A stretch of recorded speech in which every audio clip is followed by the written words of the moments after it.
जय हिंद, आदाब। मैं हूं शमीम जराजपुरी और आप देख रहे हैं खबरों नज़र चैनल। सबसे तेज़ और ताज़ा समाचार देखने के लिए बने रहिए हमारे साथ। अब खबर विस्तार से। इस खबर के प्रायोजक Niswa inter college English medium Paharpur शहर आजमगढ़ में एडमिशन शुरू। अच्छी तालीम के लिए अपनी बच्चियों का एडमिशन कराएं और उनका भविष्य उज्जवल बनाएं। आज भारत रत्न और संविधान निर्माता बाबा साहेब डॉक्टर भीमराव अंबेडकर जी की जयंती पूरे ज़िले में धूमधाम से मनाई गई। बीजेपी ने बाबा साहेब डॉक्टर भीमराव अंबेडकर जी की जयंती को समाजी समरसता दिवस की शक्ल में मनाया और नेहरू हॉल आजमगढ़ में आयोजित एक कार्यक्रम हुआ, जिसके मुख्य अतिथि भारतीय जनता पार्टी के प्रदेश उपाध्यक्ष और विधान परिषद सदस्य विजय बहादुर पाठक थे।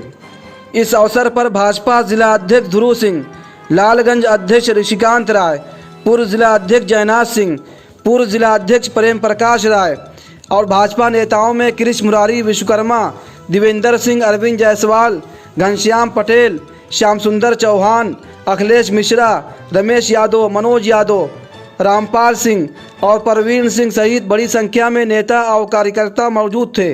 उत्तर प्रदेश बीजेपी के उपाध्यक्ष और एमएलसी विजय बहादुर पाठक ने कार्यक्रम को संबोधित किया। मीडिया से बातचीत करते हुए कार्यक्रम के मुख्य अतिथि विजय बहादुर पाठक और खबरों नज़र चैनल से बातचीत करते हुए भाजपा नेता रमेश यादव ने क्या कहा, आइए दिखाते हैं उनका ये बयान। सभी जनपदों में बाबा साहब भीमराव अंबेडकर जी की जन्म जयंती समारोह पूर्वक मनाई गई। प्रारंभ में भारतीय जनता पार्टी के कार्यकर्ताओं ने अंबेडकर जी की जन्म जयंती पर जो उनकी मूर्तियां लगी थी उनकी साफ सफाई करने का काम किया, उन पर माल्यार्पण करने का काम किया, पुष्पांजलि अर्पित करने का काम किया। फिर जिन जनप्रतिनिधियों के घरों पर कार्यालय हैं, वहाँ अपने कार्यालय पर अंबेडकर जी के चित्र पर पुष्पांजलि अर्पित की और प्रदेश के सभी 75 प्रशासनिक जिलों में अंबेडकर जी की जन्म जयंती पर गोष्ठी का आयोजन किया गया। निश्चित तौर पर गोष्ठी के आयोजन में भारतीय जनता पार्टी के कार्यकर्ताओं ने, वक्ताओं ने अंबेडकर जी के जो मूल सिद्धांत थे, विचार थे, उनकी चर्चा की। उसी क्रम में आज आजमगढ़ के नेहरू हॉल में भी आजमगढ़ और लालगंज दोनों जिलों की जिला इकाई द्वारा यह कार्यक्रम आयोजित किया, जिसमें अंबेडकर जी की जन्म जयंती पर जो उनके विचार थे इसको लेकर चर्चा हुई। पूर्व मुख्यमंत्री बहन मायावती ने आरोप लगाया है कि उनकी जितनी विपक्षी पार्टियां हैं वो भीमराव अंबेडकर के जितने अनुयायी हैं उनका शोषण करती हैं। कुल मिलाकर के आरोप प्रत्यारोप जो है महापुरुष किसी का नहीं होता है, महापुरुष समाज का होता है। चाहे सरदार पटेल हो, गांधी जी हो या अम्बेडकर जी, महापुरुष पूरे समाज का होता है और महापुरुष की नीतियाँ पूरे समाज की होती हैं। और आरोप प्रत्यारोप वो चाहे जो करें, लेकिन अगर हमने ये निर्णय लिया कि सबके पास मकान हो, सबके पास गैस का चूल्हा हो, सबके घरों में जो शौचालय हो, सबको अनाज मिले, तो आप यह सोच लें। इससे इतर यदि कोई बात हो तो बताएं। गैस सिलेंडर सस्ते होंगे तो नहीं होगा। इसमें सरकार आपकी महंगाई बढ़ती जा रही है, गैस सिलेंडर जो डीजल के दाम बढ़ते जा रहे हैं, ये निर्णय तो कंपनियाँ लेती हैं, उसके बारे में क्या आप गैस सिलेंडर फ्री देने की बात करें, गैस सिलेंडर। मैंने ये कहा कि सबके घर पहुँचे, सबको मकान मिले, सबके घर में गैस का चूल्हा हो, सबके पास शौचालय बने, सबके पास बिजली हो, आवागमन के रास्ते हों, रोजगार के अवसर उपलब्ध हों। सरकार के नाते जो व्यवस्था करने का काम है वो हम सब कर रहे हैं। बाबा साहब का जीवन संघर्षों से भरा रहा है। उन्होंने उन संघर्षों को देखा, धरातल पे जो चीज़ें थी उन्हें अमली जामा पहनाने का काम किया और आने वाली पीढ़ियों को भारतीय संविधान के रूप में एक नायाब चीज़ दी, जिससे संपूर्ण भारत एक ढांचे में, एक कानून से, एक व्यवस्था से और एक नियमावली से चलता है। तो बाबा साहब का जीवन अनुकरणीय है। उन्होंने कमज़ोर तबकों से अपील किया कि आप शिक्षित बनो, संगठित बनो और आगे बढ़ो। उनके इस संविधान का असर रहा कि दबी कुचली निचली जातियाँ जो कभी अछूत हुआ करती थी, उसमें काफ़ी परिवर्तन आया। वो समाज की मूल धारा में शामिल हो सके। और मौजूदा सरकार जो है इसने बिना किसी भेदभाव के इस प्रक्रिया को आगे बढ़ाने का निस्संदेह रूप से कार्य किया है और बाबा साहब के सपनों को साकार करने का हर संभव प्रयास किया है।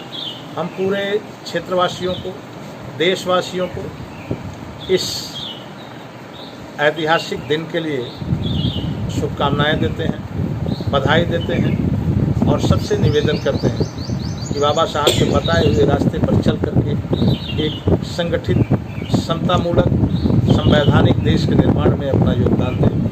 धन्यवाद। सर, विपक्ष अक्सर ये सवाल उठाता रहता है कि बाबा साहब का संविधान खतरे में है, तो क्या लग रहा है इस पर आपको क्या कहना है कि संविधान बाकी रहेगा और मजबूत होगा इस सरकार में?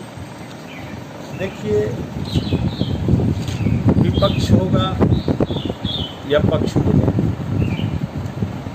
इस देश को संविधान के दायरे में ही चलना होता है और जितनी संविधान की जितना सम्मान है वो किसी अन्य पड़ोसी देश में वो सम्मान किसी भी संवैधानिक सरकार को नहीं मिल पाता। हमारा पड़ोसी मुल्क है पाकिस्तान, जो हमारे साथ ही आज़ाद हुआ था, लेकिन आप जानते हैं कि वहाँ संविधान को ताक पे रख दिया जाता है और धार्मिक मामले और सेना के मामले वहाँ की लोकतांत्रिक व्यवस्था को छिन्न भिन्न करते हैं। लेकिन भारत में ऐसा नहीं है। धार्मिक आधार पे ना कोई बड़ा है, ना कोई छोटा है, ना किसी धर्म के साथ भेदभाव जैसी कोई बात है। मौजूदा सरकार ने सभी धर्मों को, जैसे नारा उनका है, सबका साथ, सबका विकास और सबका विश्वास, तो ये चीज़ें तभी हो पाएंगी जब हम भारतीय संविधान में पूर्ण आस्थावान होकर के और उसके हिसाब से चलें। ये आरोप गलत है कि संविधान खतरे में है।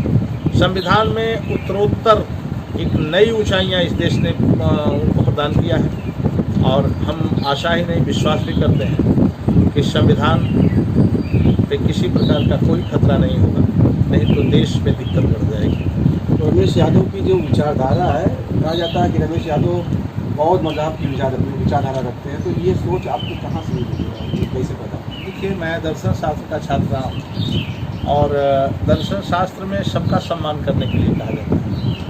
एक बौद्धिस्ट, मैं बौद्ध नहीं हूँ, मैं धर्म तो हिंदू में ही पैदा हुआ और मैंने ना बौद्ध धर्म ग्रहण किया, लेकिन सबकी अपनी अपनी विचारधारा होती है। बौद्ध धर्म की जो विचारधारा है वो मानवतावाद के काफ़ी करीब ले जाती है। उसमें मानव को ही सर्वोपरि माना जाता है और मानव में ही ईश्वर का रूप देखा जाता है। जिसमें मानवीय गुण है उसमें ईश्वरीय गुण है। अगर कोई व्यक्ति चाहे जितना भी धार्मिक हो, उसमें मानवता नहीं है, वो मज़हब के किसी भी मज़हब से, चाहे वो हमारी सनातन संस्कृति हो, चाहे इस्लामिक संस्कृति हो, सही मायने में वो उसका पालन नहीं करता है। किसी भी धर्म को मानने के लिए आपको मानवतावादी होना चाहिए, उदारवादी होना चाहिए और मूल चीज़ जो है सभी धर्मों का जो सम्मान है। हम अपने धर्म को श्रेष्ठ तभी कर पाएंगे जब हम दूसरे धर्म का सम्मान करें। हमारी अनेकता में एकता की जो संस्कृति है वो यही कहती है कि हम भिन्न भिन्न भाषाओं को बोलते हैं, भिन्न भिन्न खान पान में रहते हैं, भिन्न भिन्न जीवन शैली को जीते हैं और भिन्न भिन्न मजहब को मानते हैं। लेकिन इससे ये नहीं होता है कि हम दूसरे के मजहब, दूसरे के पहनावे, दूसरे की जाति को कमतर करके आते हैं। हमें ये चाहिए कि हमारा सम्मान तभी है जब हम दूसरे का सम्मान करें। ये मामला उसमें भी होता है कि जब आप किसी दूसरे मजहब का सम्मान करेंगे, वो मजहब निश्चित रूप से आपका सम्मान करेगा। और हम आशा ही नहीं, ये पूर्ण रूप से विश्वास रखते हैं कि इस भारत देश में सभी धर्मों का बराबर सम्मान होगा और सारे लोग एक खुशहाल भारत के निर्माण में अपना योगदान करेंगे। और कोई ये उग्र ताकतें हैं, कट्टरता जिसको आप कहते हैं, ये कट्टरता का ही मैं विरोध करता हूँ। कट्टर हिंदूवाद या कट्टर इस्लामिकवाद जो मेरी विचारधारा है, आप समझ सकते हैं कि क्यों बौद्धिस्ट की तरफ जाती है। उसमें कट्टरता नहीं, हम मानवतावादी लोग हैं और हम मानवता में विश्वास करते हैं। हम हिंदू देवी देवताओं का सम्मान करना जानते हैं, तो हम साथ में इस्लाम का भी सम्मान करते हैं, ईसाइयत का भी सम्मान करते हैं और सिख धर्म का भी सम्मान करते हैं, जो जैन मतावलंबी हैं उनका भी सम्मान करते हैं और बुद्ध धर्म के मानने वाले लोगों का भी सम्मान करते हैं। सर्वधर्म समभाव यह हमारे देश की मूल संस्कृति है जिसको हम मानते हैं। हमारी विचारधारा होने से ऐसा नहीं हो गया कि हम पूर्ण रूप से बौद्धिस्ट हो गए। एक वैचारिक रूप से हम बौद्ध दर्शन को स्वीकार करते हैं, इसलिए स्वीकार करते हैं कि उसमें सबके लिए सम्मान है, सब बराबर है। गैर बराबरी का विरोध करने वाला व्यक्ति मानसिक रूप से बौद्धिस्ट हो जाता है। जो सूफी संत हैं और जो ऋषि मुनि हैं, उसी सोच से जो है ये देश आगे बढ़ सकता है और ये कट्टरवाद खाद आपने किया, कट्टरवाद की जो है उसका खात्मा और किया जा सकता है और ये समाप्त हो सकता है जब ये सोच जब कट्टरता कम हो, जब कट्टरता कम होगी तो आपसी भाईचारा बढ़ेगा। आपसी भाईचारा बढ़ने के बाद हम एक बेहतर समाज का निर्माण कर पाएंगे और जहाँ बेहतर समाज होता है वहाँ बेहतर शिक्षा होती है और बेहतर विकास होता है। और किसी भी देश के विकसित होने के लिए, जैसे जो विकसित राष्ट्र उनमें आप कभी नहीं देखेंगे कि मजहबी कट्टरता कहीं नहीं है। चाइना इस पूरी प्रक्रिया में एक ऐसा देश है जिसको नास्तिक देश कहा जाता है। आप गूगल पे सर्च करके देखिए, वहाँ पे किसी मजहब को मानने वाला व्यक्ति सरकार में नहीं रह सकता, यानी कि सेना में शामिल नहीं हो सकता और सरकार के किसी गोपनीय कार्य के लिए उसको नहीं लगाया जा सकता। लेकिन मैं ये नहीं कहता कि सारे लोग चाइना जैसे हो। अमेरिकन संस्कृति है, इंग्लिश संस्कृति है, वो बौद्धिक रूप से हमसे कहीं बहुत आगे है और हम इस जो हमारी पुरातन संस्कृति है उसका रूप हमने बिगाड़ा है। पुरातन संस्कृति का रूप बिगड़ा। संत का मतलब या मौलाना का मतलब या सूफियाना का मतलब ये था कि सबको इज्जत दो, सबकी भावनाओं को समझो। आज जैसा नहीं था कि जैसे लोग दूसरे मजहब को देखते हैं तो तेजी से नारा लगाते हैं, चाहे वो अल्लाहू अकबर के रूप में हो, चाहे जय श्री राम के रूप में हो, चाहे दूसरे रूप में हो। जय श्री राम हमारी आस्था है, हमें उन पे यकीन है, लेकिन ये चीज़ें जब हम दूसरे पे कहीं ला देंगे जो नहीं उसको स्वीकार करते हैं तो ये ठीक नहीं है। लेकिन जस्ट वहीं पे आप भी वही करते हो तो ये दोनों लोग, जय श्री राम कहने में भी गुरेज नहीं है, आप अल्लाहू अकबर कहो उसमें भी कोई गुरेज नहीं है। बस ये है कि एक दूसरे को तकलीफ उससे नहीं होनी चाहिए, एक दूसरे का सम्मान है। जैसे अभी रामनवमी को कई जगहों पे कार्यक्रम हुए और कई जगह पे इसको लेकर के बवाल हुए। प्रभु श्री राम ने ऐसा कभी नहीं कहा था कि हमारे नाम पे बवाल करके आप बेहतर जिंदगी जियो। मर्यादा पुरुषोत्तम कहा गया उनको, और मर्यादा पुरुषोत्तम का मतलब होता है खुद मर्यादित रहो। उनके लोग अगर मर्यादा का उल्लंघन करते हैं तो मैं इस चीज़ को बेहतर नहीं मानता, इस हिंदुस्तान के लिए ये बेहतर नहीं है। मैं मानता हूँ कि वो आपका त्यौहार है, आपको खुशी खुशी मनाना चाहिए, हम भी उसमें शरीक होते हैं, हमारे यहाँ भी मनाया जाता है। लेकिन इसका ये मतलब नहीं है कि जो चीज़ें हुई गलत थी या सही थी वो जांच का विषय है।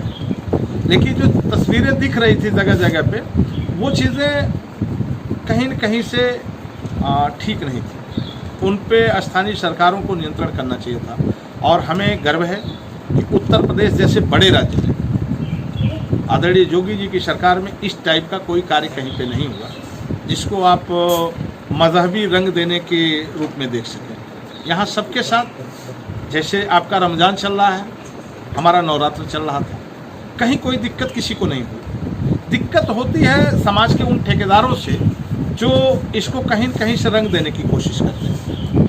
सरकार इसको सख्ती से कुचलने का काम करेगी और सबको साथ लेते हुए, सबकी भावनाओं की इज्जत करते हुए एक बेहतर भारत के निर्माण में, और हमें बाबा साहब को सही मायने में उनकी जयंती पर उनको एक कृतज्ञ राष्ट्र का जो सही श्रद्धांजलि होगी वो यही होगी कि वो कृतज्ञ राष्ट्र जो उनके विचारों से ओतप्रोत होकर के सबकी भावनाओं की इज्जत करते हैं, इस देश की मूल धारा में शामिल होकर के देश को आगे बढ़ाने में अपना योगदान दरियागंज ब्लॉक प्रमुख रमेश यादव जी, जो बाबा साहब की जन्मदिन पर जयंती पर हमसे बात कर रहे थे। बहुत सारी बातों का इन्होंने जिक्र किया और कोई भी मज़हब जो गलत नहीं होता, हर मज़हब जो है अमन शांति का पैगाम देता है, संदेश देता है।